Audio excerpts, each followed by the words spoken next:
The morning sun cast long shadows across the BBC studio as Camilla Richardson adjusted her microphone for the third time. Her hands trembled slightly, though she hoped the camera wouldn't catch such details. 23 years of broadcasting experience had taught her to hide personal turmoil behind a professional smile, but today felt different. Today, the weight of her private world threatened to crush the carefully constructed walls she had built around her public persona. The red light blinked to life, signaling the start of another live morning show. Camilla straightened her shoulders and looked directly into the camera, her voice steady despite the storm brewing inside her chest. The teleprompter displayed the usual headlines about politics, weather, and local events, but her mind kept drifting to the phone call she had received at 4 in the morning. Her mother's voice had been weak, barely above a whisper. The doctors had found something during the routine checkup that wasn't supposed to be there. The word cancer hung in the air like a death sentence, even though the doctors insisted it was caught early. Camilla had driven straight to the hospital, spending 2 hours holding her mother's hand, while trying to process the news that would change everything. Now, sitting under the bright studio lights, she struggled to focus on the weather report her co-host was delivering with his usual enthusiasm. The irony wasn't lost on her that she was discussing sunny skies and mild temperatures, while her world felt like it was collapsing into darkness. Her mother had always been her anchor, the woman who had encouraged her to pursue journalism when everyone else said television was no place for someone from their small town. The first segment ended smoothly enough, but during the commercial break, Camilla felt her composure beginning to crack. Her producer, Janet, noticed immediately. 20 years of working together had created an almost telepathic understanding between them. Janet approached quietly, concern evident in her eyes. "Everything all right, love? You seem a bit off today." Camilla forced another smile, the kind she had perfected over decades of hiding personal struggles from public view. "Just tired. Late night with the research for the political segment." Janet didn't look convinced, but the red light was blinking again, demanding their immediate attention. The second segment focused on a local charity event, something that would normally bring genuine joy to Camilla's face. She had always been passionate about community involvement, often volunteering her time for causes close to her heart. Today, however, even the heartwarming story of children raising money for the animal shelter felt hollow. As she interviewed the young organizers via video link, Camilla found herself thinking about her own childhood. Her mother had been the one to drive her to every school event, every debate competition, every moment that had shaped her into the woman she became. The thought of facing a future without that steady presence felt impossible to contemplate. The children's enthusiasm was infectious, and for a brief moment, Camilla felt a genuine smile cross her face. 8-year-old Sophie was explaining how they had organized a bake sale, her words tumbling over each other in excitement. It reminded Camilla of herself at that age, full of dreams and certainty that everything would work out perfectly. But reality crashed back as soon as the segment ended. During the next commercial break, her phone buzzed with a text from her sister Sarah. "Mom wants to see you after the show. She's worried about telling Dad. You know how he gets with medical stuff." Their father had never handled health scares well. When their grandmother had been diagnosed with diabetes 20 years ago, he had thrown himself into research mode, overwhelming everyone with statistics and treatment options while refusing to acknowledge the emotional impact. Camilla knew her mother was dreading that conversation almost as much as the treatment itself. The third segment was supposed to be light entertainment, a review of the weekend's television highlights. Camilla's co-host, Michael, carried most of the conversation while she nodded and offered brief comments. She was grateful for his natural ability to fill airtime, though she could sense his occasional glances of concern. As they discussed a popular drama series, Camilla's mind wandered to the evenings she spent watching television with her mother. It had become their weekly tradition over the past 5 years, ever since her father had taken up golf and left them with Sunday evenings to themselves. They would share a bottle of wine, critique the storylines, and catch up on family gossip. The thought that these simple moments might be numbered made her throat tighten with unshed tears. Michael was wrapping up the entertainment segment when Camilla realized she had missed her cue to comment on the upcoming film releases. She jumped in quickly, her voice perhaps a little too bright as she overcompensated for her distraction. The teleprompter showed they had 2 minutes left in the show, 2 minutes to maintain the facade that everything was normal. The weather forecast for the week ahead promised sunshine and warm temperatures, perfect for outdoor activities. Camilla delivered the closing remarks with practiced ease, thanking viewers for joining them and reminding them to tune in tomorrow. As the red light finally dimmed, she felt exhaustion wash over her like a physical weight. "That's a wrap," called out the floor manager, but instead of the usual post-show chatter, the studio fell unusually quiet. Camilla became aware that several crew members were looking at her with expressions of concern. She had always prided herself on her professionalism, on never letting personal issues affect her work. The fact that her distress was apparently visible despite her best efforts felt like a failure. Janet appeared at her side again, this time with a cup of tea and a gentle hand on her shoulder. "Camilla, I've been doing this job for 30 years, and I know when someone's carrying a heavy load. Whatever's going on, you don't have to face it alone." The kindness in Janet's voice nearly broke through Camilla's carefully maintained control. She accepted the tea gratefully, using the moment to gather her thoughts. The studio was clearing out around them, technicians packing away equipment with the efficient bustle that followed every live broadcast. "My mother," Camilla began, then stopped. Speaking the words aloud would make it real in a way that seemed impossible to handle. "She's not well. We found out this morning." Janet's expression immediately softened with understanding. She had lost her own mother 3 years earlier and recognized the particular brand of fear that came with a parent's health crisis. "Do you need to take some time off? We can manage the show." Camilla shook her head quickly. Work had always been her refuge, the place where she could focus on other people's stories and forget her own troubles. The idea of sitting at home thinking about cancer and treatment options and mortality felt unbearable.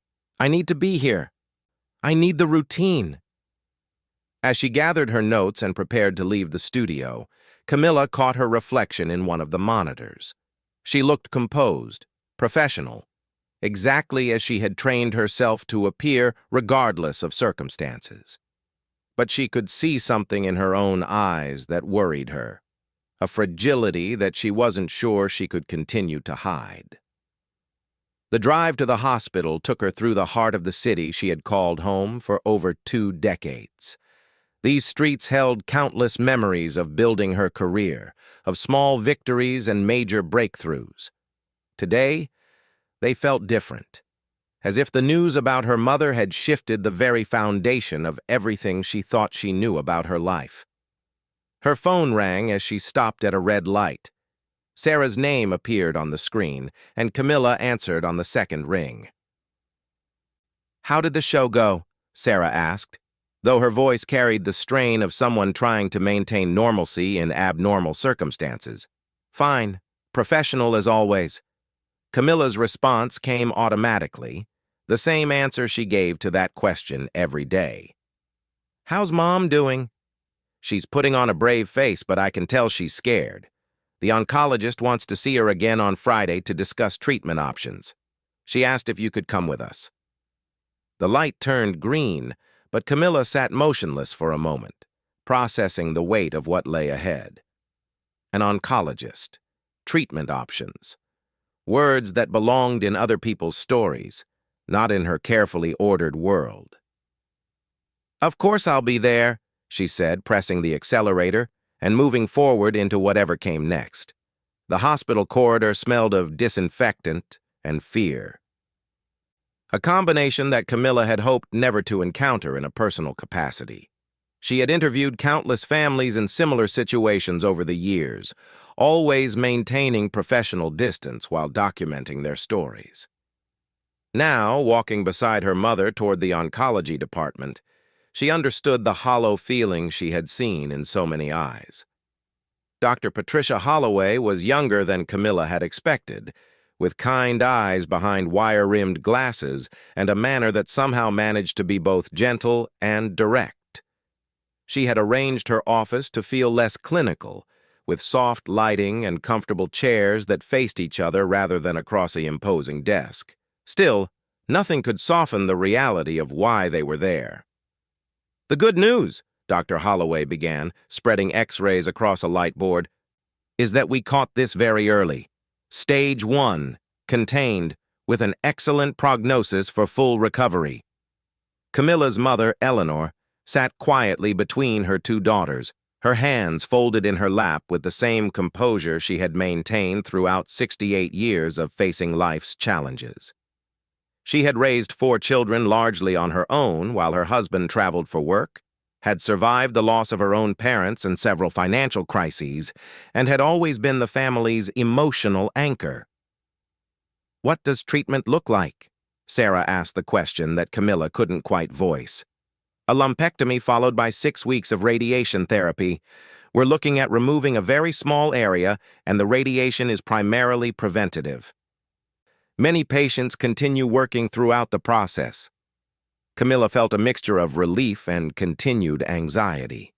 The word preventative sounded hopeful, but the reality of her mother undergoing any kind of cancer treatment felt surreal. She had built her career on asking the right questions, but sitting in that office, she found herself struggling to form coherent thoughts. "When would this happen?" Eleanor asked, her voice steady but quieter than usual. "I'd like to schedule the surgery for next week, if you're comfortable with that timeline. The sooner we address this, the better." Next week. Camilla's mind immediately went to her work schedule, the interviews already arranged, the commitments that suddenly seemed trivial in comparison to what her family was facing. She made mental notes to call Janet as soon as they left the hospital. The drive home was quiet, each woman lost in her own thoughts. Eleanor insisted on sitting in the front passenger seat, claiming the back made her carsick, though Camilla suspected her mother simply wanted to maintain some sense of normalcy and control. Sarah had returned to her own family, leaving Camilla to navigate the difficult conversation about telling their father. "I want to tell him tonight," Eleanor said suddenly as they pulled into the driveway. "Waiting will only make it harder." Robert Richardson was in his garden, tending to the tomato plants that had become his passion since retirement. At 72, he remained vigorous and engaged, the kind of man who researched everything thoroughly and approached problems with methodical determination. Camilla watched through the kitchen window as her mother walked out to join him, her steps measured and purposeful. She couldn't hear the conversation, but she could read her father's body language as the news settled in. His shoulders tensed first, then his hands stilled on the tomato vine he had been examining. When Eleanor reached out to touch his arm, he turned toward her with an expression Camilla had rarely seen on his face: complete vulnerability. That evening, the family gathered around the dinner table for the first time in months. Sarah had returned with her husband Tom and their 2 teenage children, creating the kind of noise and activity that usually brought Eleanor great joy. Tonight, however, the conversation felt forced, everyone trying too hard to maintain normalcy while processing the new reality. "Gran, are you going to lose your hair?" 15-year-old Emma asked with the directness that only teenagers can manage. "Emma!" Sarah's voice carried a sharp rebuke, but Eleanor just smiled. "No, sweetheart. The doctor says I won't need the kind of treatment that causes hair loss. I'll probably just be a bit tired for a while." Camilla watched the exchange with admiration for her mother's grace under pressure and concern for how the family dynamics would shift in the coming weeks. As the evening progressed, she found herself studying each family member, trying to memorize moments that had previously been taken for granted.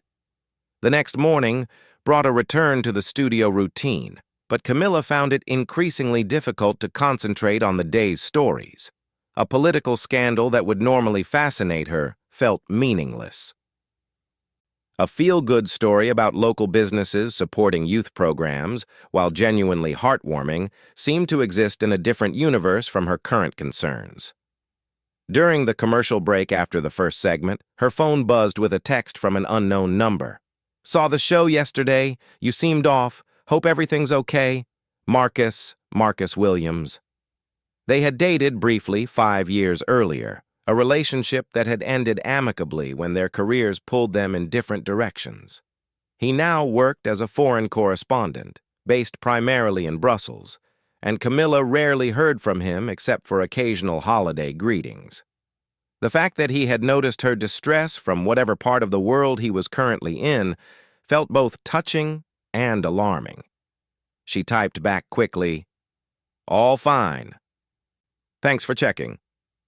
But even as she sent the message, Camilla knew it wasn't true. Nothing felt fine, and the effort of pretending otherwise was becoming exhausting. Michael had taken over most of the heavy lifting during the show, and while she was grateful for his support, she also felt guilty for not pulling her weight.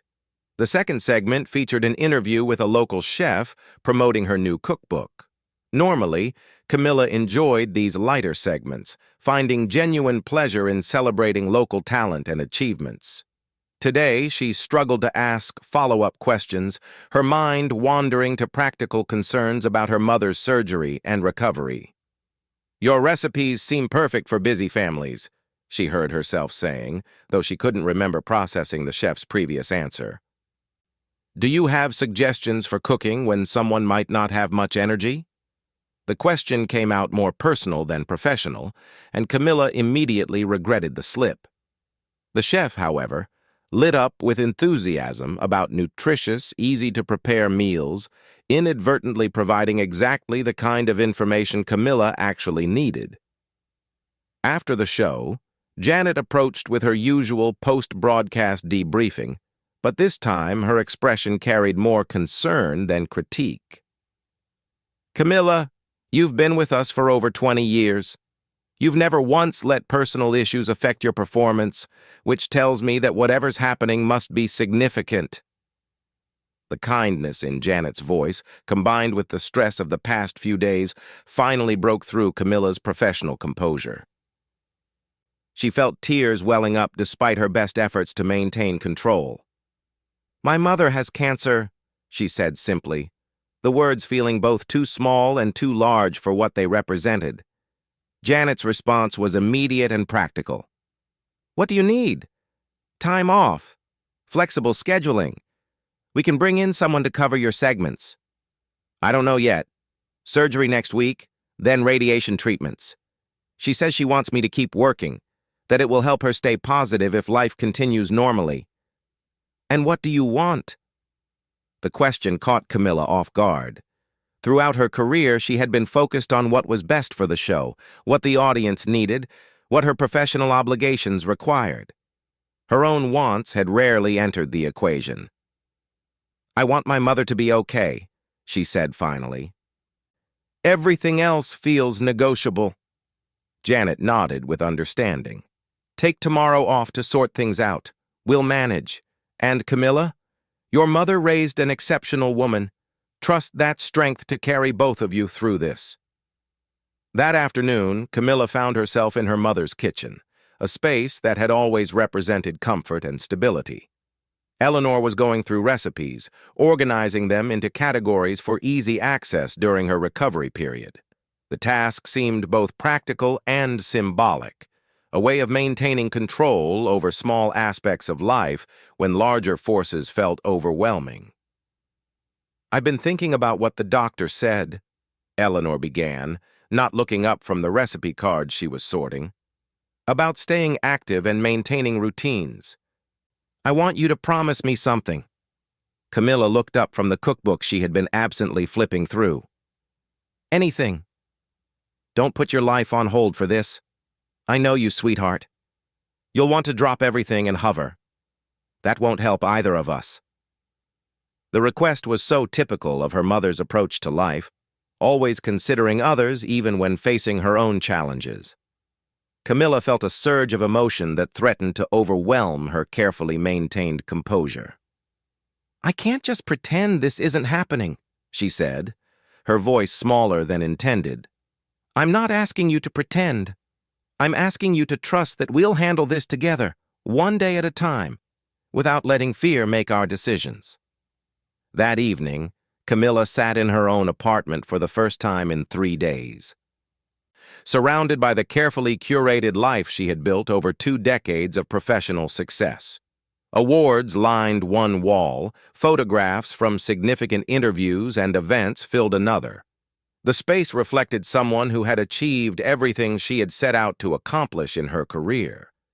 Yet sitting there alone, she realized how much of her identity was wrapped up in being the strong one, the professional, the daughter who had succeeded beyond her small-town origins. The possibility of her mother's illness had stripped away those external markers, leaving her face to face with fears she had never allowed herself to acknowledge. Her phone rang, displaying Sarah's name. "How are you holding up?" her sister asked without preamble. "I keep thinking I should be handling this better. I interview people going through medical crises all the time. I should know how to process this." "Camilla, you're not interviewing this. You're living it. There's a difference." The wisdom in Sarah's words settled over Camilla like a revelation. For the first time since receiving that early morning phone call, she allowed herself to feel scared without immediately trying to solve or manage the emotion. Tomorrow would bring new challenges, but tonight she would simply sit with the reality of loving someone whose mortality had suddenly become impossible to ignore. The morning of her mother's surgery arrived gray and drizzling, as if the weather itself was reflecting the family's collective anxiety. Camilla had barely slept, her mind cycling through worst-case scenarios, despite Dr. Holloway's reassuring statistics. She arrived at the hospital at 6 in the morning, 2 hours before the scheduled procedure, needing to be there even though there was nothing productive she could do with the extra time. Eleanor was already awake when Camilla entered the preoperative room, chatting quietly with Sarah about weekend plans for the grandchildren. Her mother's ability to focus on future events, to assume she would be present for ordinary family moments, both inspired and worried Camilla. She wanted to share that optimism, but found herself cataloging every detail of the moment, as if her memory might need to preserve this conversation. "You didn't have to come so early," Eleanor said, reaching for Camilla's hand, "though I'm glad you did." Robert sat in the corner chair, uncharacteristically quiet. He had spent the previous evening researching surgical techniques and recovery statistics, filling a small notebook with questions for the medical team. Now, faced with the reality of his wife being wheeled into an operating room, all his preparations seemed inadequate. When Dr. Holloway arrived to review the procedure one final time, Camilla found herself studying the surgeon's face for any hint of concern or uncertainty.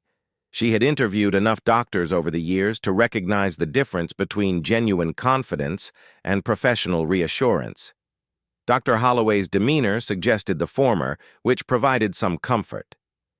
"We expect this to take about an hour," the doctor explained. "Camilla, I understand you work in television. There's a family waiting room with decent coffee and television if you'd like to stay occupied." The suggestion felt both thoughtful and impossible.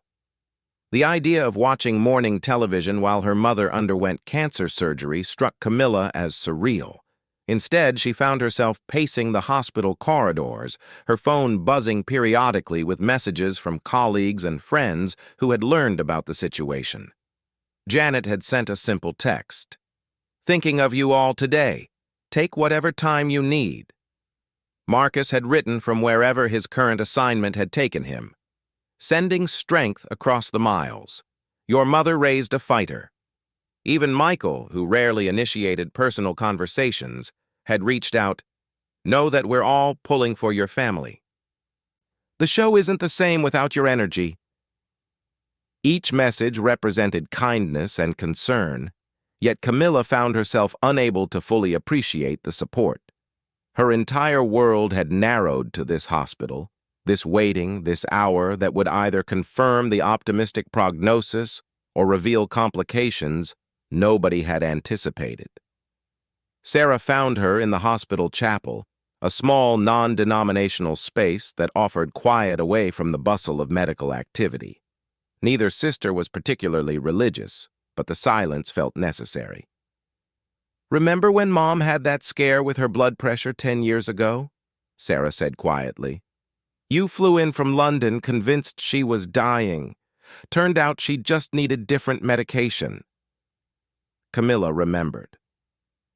She had been covering a political summit and had abandoned the assignment mid-interview when their father called with vague concerns about Eleanor's health. The incident had been minor, but it had marked the beginning of Camilla's awareness that her parents were aging, that the people who had always seemed invincible were becoming fragile. "This feels different," Camilla said. "Because it is different. But that doesn't mean the outcome will be." 47 minutes after the surgery began, Dr. Holloway appeared in the waiting room with an expression that immediately eased the knot of anxiety in Camilla's chest. "Everything went perfectly. We removed exactly what we expected to remove, and the margins were clean. Eleanor is in recovery and asking for her family." The relief was so intense that Camilla felt momentarily dizzy. Weeks of accumulated tension released all at once, leaving her grateful for the chair she was sitting in. Robert, who had been stoically controlled throughout the morning, suddenly looked his age as his shoulders relaxed for the first time in days.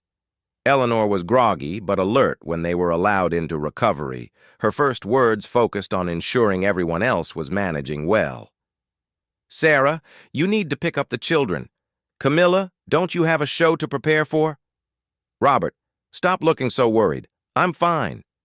Even emerging from anesthesia, their mother was orchestrating family logistics and managing everyone else's emotional state.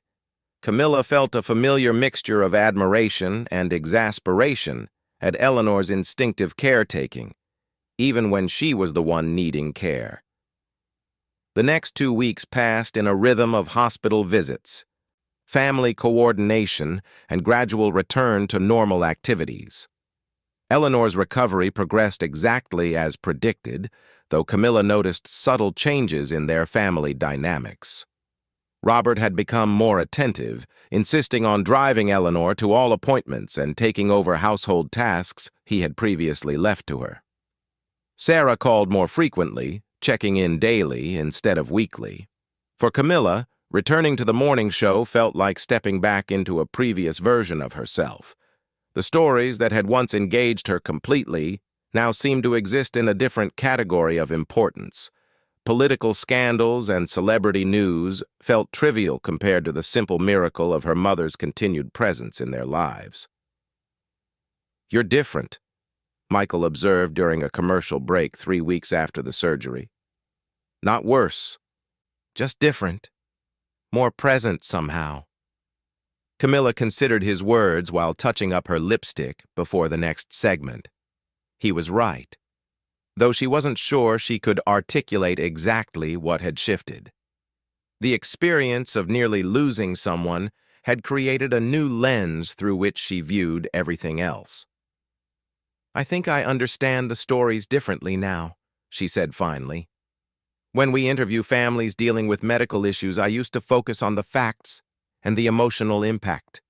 Now I think about the ordinary moments that become precious when they might be limited."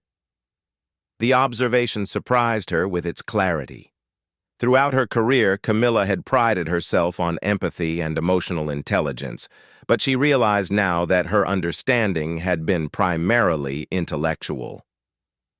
The past month had added a layer of experiential knowledge that changed how she connected with the people she interviewed. That afternoon brought an unexpected phone call from the news director at a major network in London, offering her a position that would represent a significant career advancement.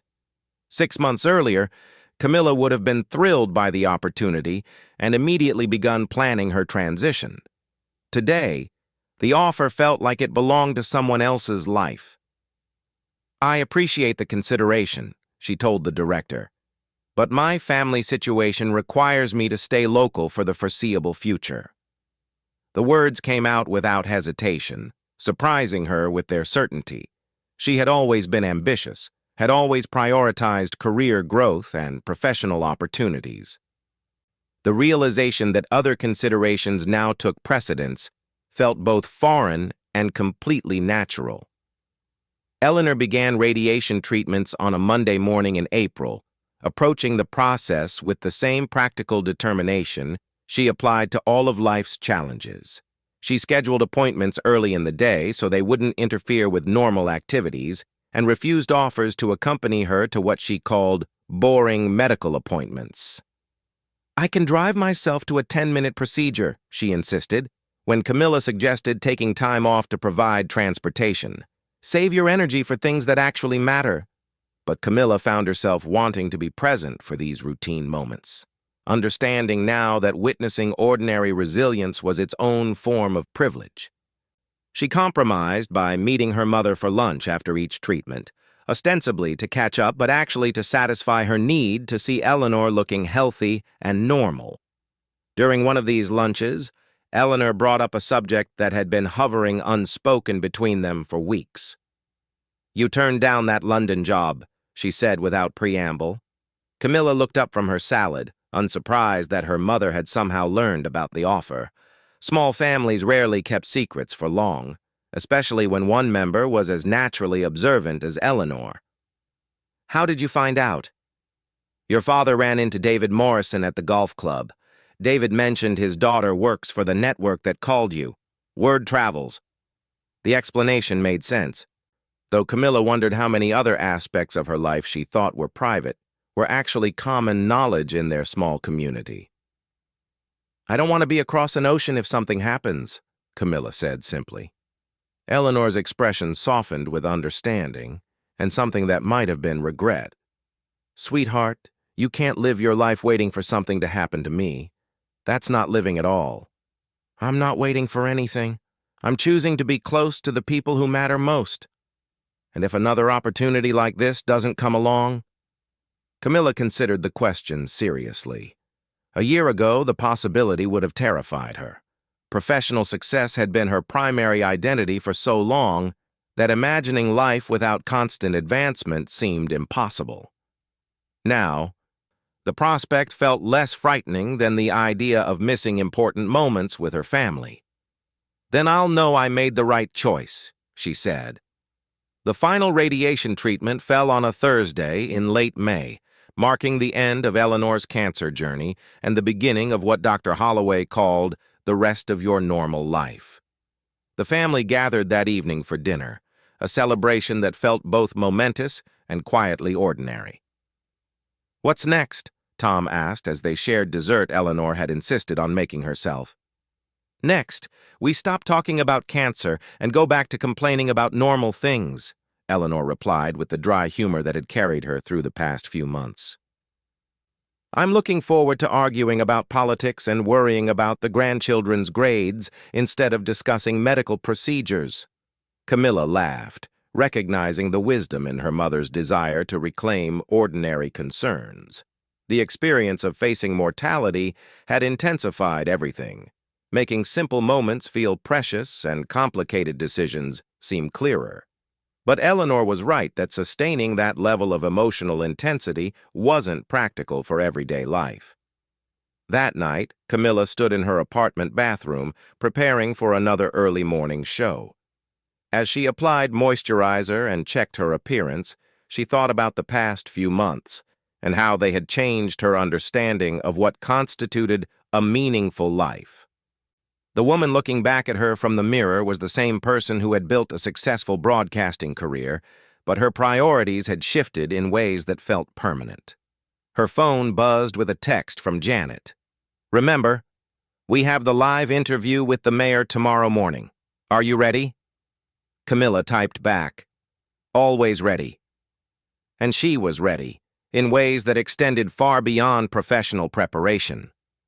The experience of nearly losing her mother had taught her that being present for the people and moments that mattered was the most important skill she could develop.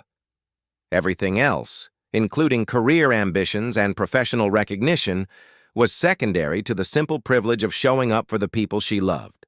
The morning would bring another live broadcast, another opportunity to connect with viewers and tell important stories.